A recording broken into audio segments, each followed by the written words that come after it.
So after weeks of waiting, House Speaker Nancy Pelosi says that she does plan on sending the articles of impeachment to the Senate next week. President Trump says he's ready for a fight. Watch this.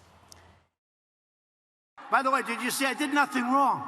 They don't even know what the hell is going on. In fact, it's so weak, she doesn't want to put in the articles. It's so weak. They're so pathetic. We got them lined up, Adam. You little pencil neck.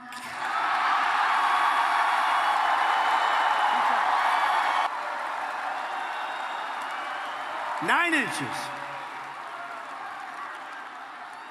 He buys the smallest shirt collar you can get, and it's loose. I said, we have to have Where's Hunter as a witness. They said, what do you mean, Where's Hunter? I said, that's his first name. I have now made his first name Where's. Where's Hunter?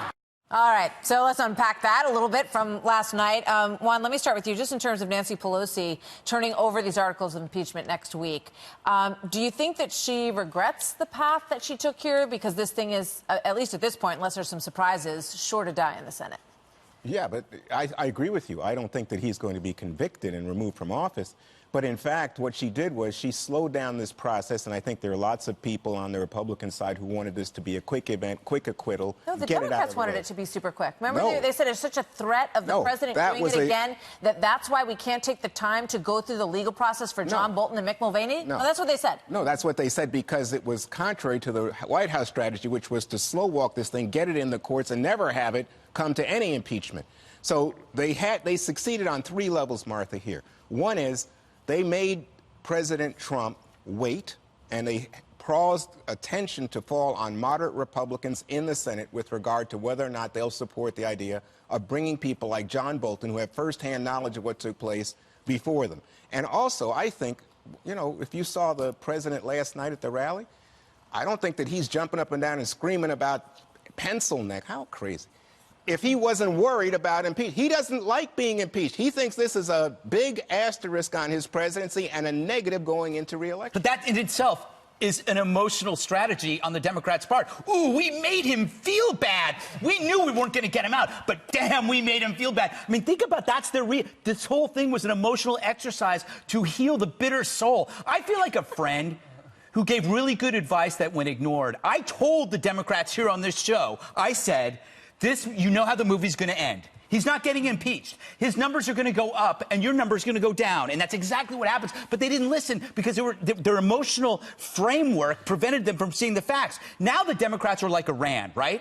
They need Operation Saving Face to get out of a mess that created, right? They need the same equivalent of shooting bombs into the air, into a field, so that they can leave this humiliating mess with at least, you know, maybe some minimal self-respect left. You know, Trey Gowdy was on last night with Hannity, and he was talking about how he thinks all of this, Jesse, is about flipping the Senate.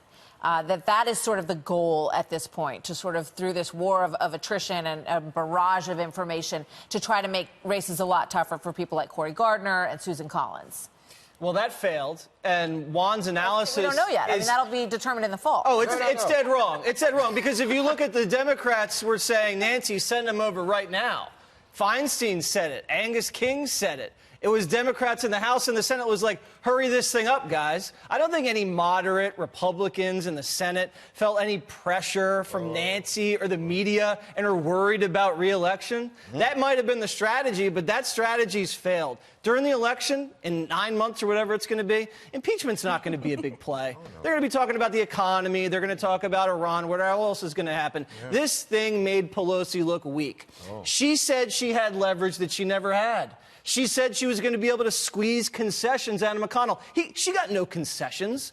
McConnell never caved. She ended up caving. She ended up holding these articles for 2 weeks, lost the momentum of impeachment, made herself look less powerful because she just sat there blowing in the wind, accomplished nothing that she promised. And now this thing's just a foregone conclusion. Not one Republican's going to vote against it. In fact, 2 to 3 Senate Democrats are going to vote with Republicans. Well, we'll see if they can drag it into the election phase, because I think you're right in terms of how much the American people are putting this as a priority when it comes to election time. But looking forward to the election, Emily, in terms of, you know, the Where's Hunter and the Hunter Biden stuff and the locker up also kind of resurfaced last night. Do you think that's wise? Well, I think for the debates, I mean, everyone will be tuned in to watch it. No matter what, this will be absolutely entertaining. And I think it's wise it rallies his base, frankly. But Trey Gowdy, he has a great point that the strategy, first of all, is it's totally transparent. And obviously an impeachment won't work. But the strategy is to neuter the second term, which was his language, right? So that to prevent any type of judicial appointments, the SCOTUS justice appointment.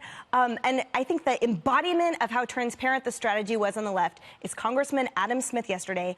He is a 12-term member. He is the chair of the House Armed Services Committee. And he went on CNN and was like, yeah, it's time to pass along the articles of impeachment. Immediately issued a retraction. Oh, I'm sorry, I misspoke. Clearly, Pelosi called him.